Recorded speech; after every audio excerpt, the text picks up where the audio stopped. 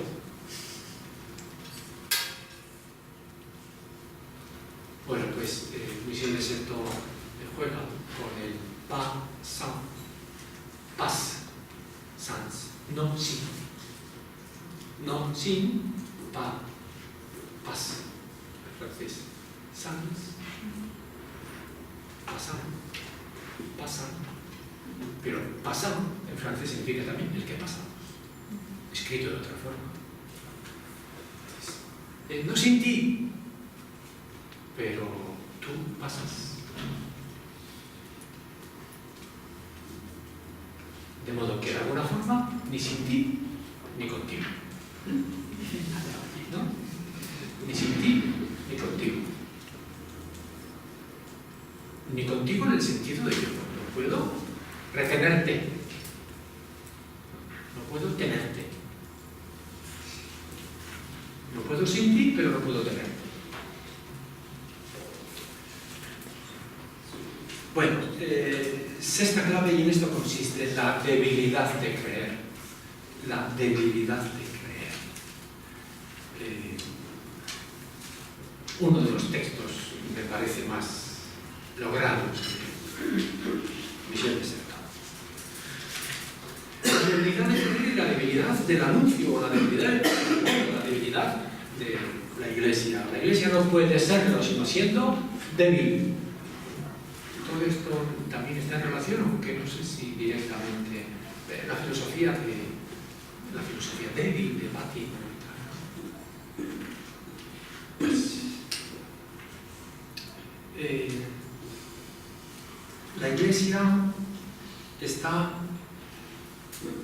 por la fe cristiana está marcada por ese sello de la debilidad. No sin ti ni contigo. El que no puede con Jesús y tampoco puede tenerlo, pues está muy débil. Si aunque sea pudiese prescindir de él, pero no puede prescindir de él, o pudiese tenerlo consigo, pero tampoco puede tenerlo consigo. Bueno, pues dice que el testimonio de la Iglesia acerca de Dios, acerca de Jesús, pues tiene que moverse ahí.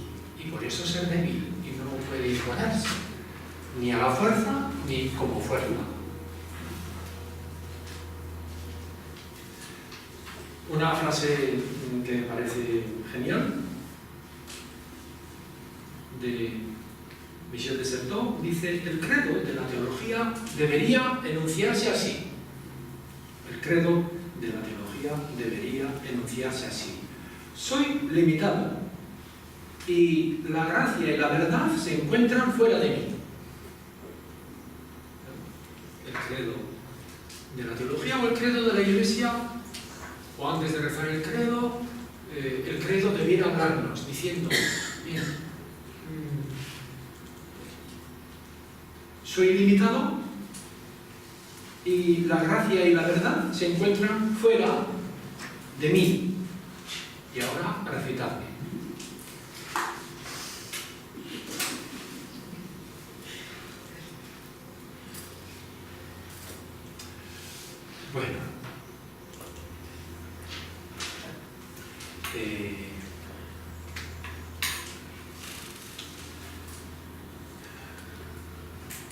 Bueno, séptima clave,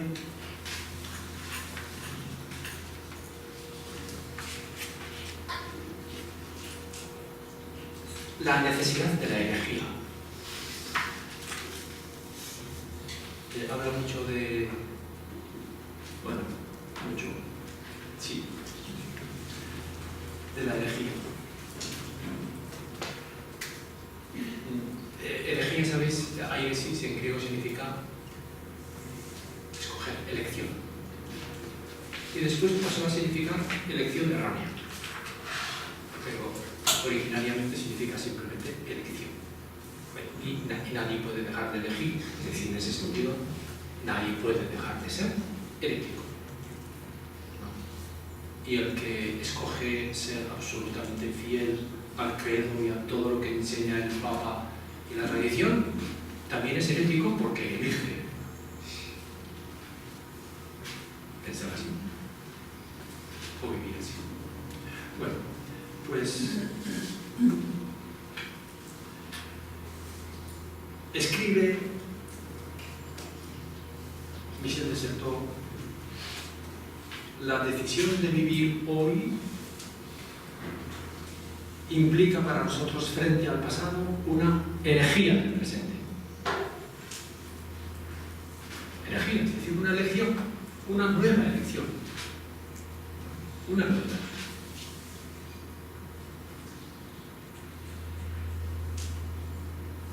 La fe tiene que transformar el pasado para hacerlo presente. No puede hacerlo presente, no puede hacer presente el Evangelio, no puede hacer presente a Jesús, que se borró, sin transformar su presencia, su lenguaje, también su imagen de Dios y todo.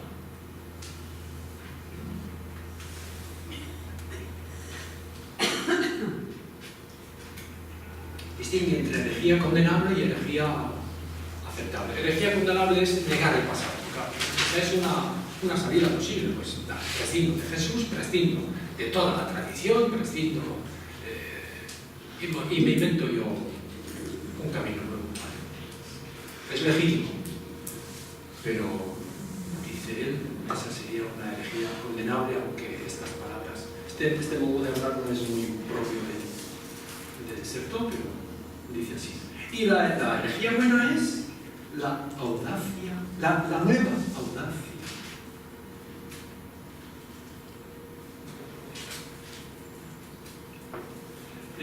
Dice la herejía no solo aceptable, sino necesaria es la fidelidad al pasado, que no consiste en repetirlo, no es mímesis del pasado.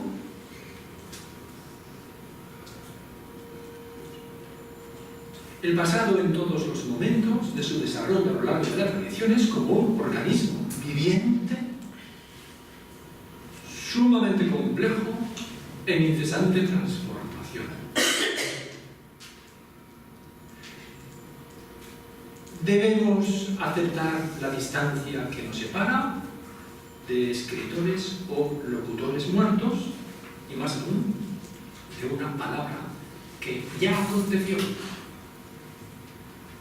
Debemos aceptar la distancia que nos separa de escritores o locutores muertos, y más aún, de una palabra que ya aconteció. De modo que,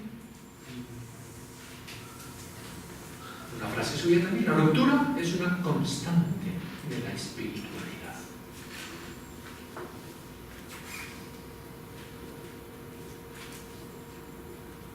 También jamás se llega a los hombres de ayer sin pasar por los de hoy. No puedo llegar a Jesús sin pasar por los hombres y las mujeres de hoy. No puedo trasladar directamente a Jesús de su tiempo tal cual a hoy, no, es imposible. Aunque creyera hacerlo, no lo estaría haciendo, porque yo le estaría mirando con los ojos y las categorías condicionadas por mi biología, mi lengua, mi familia, mi psicología, etc. De modo que dice también, ninguna ortodoxia garantiza el riesgo que se debe adoptar como cristiano. Ninguna ortodoxia garantiza el riesgo que se debe adoptar como cristiano.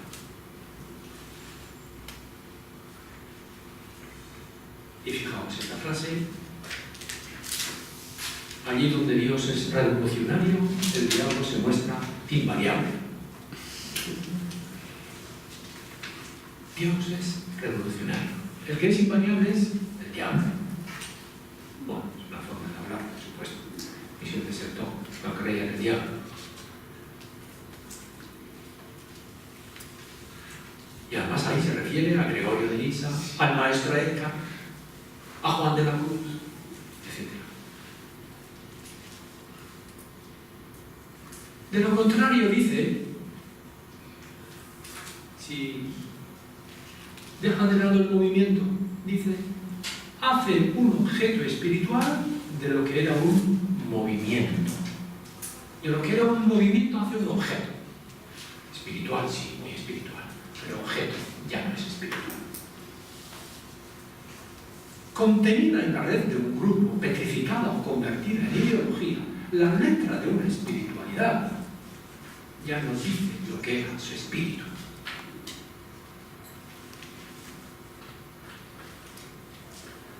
También, una espiritualidad se vuelve sospechosa cuando deja de admitir el ser impugnada por otros interlocutores. El debate, el diálogo, la diferencia, el riesgo de la interpretación, el pluralismo. En conclusión, la tradición solo puede estar muerta si permanece intacta.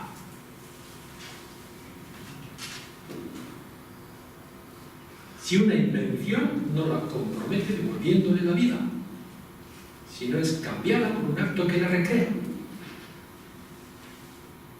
La tradición solo puede estar muerta si permanece intacta. Si una invención no la compromete devolviéndole la vida, si no es cambiada por un acto que la recrea. Bueno.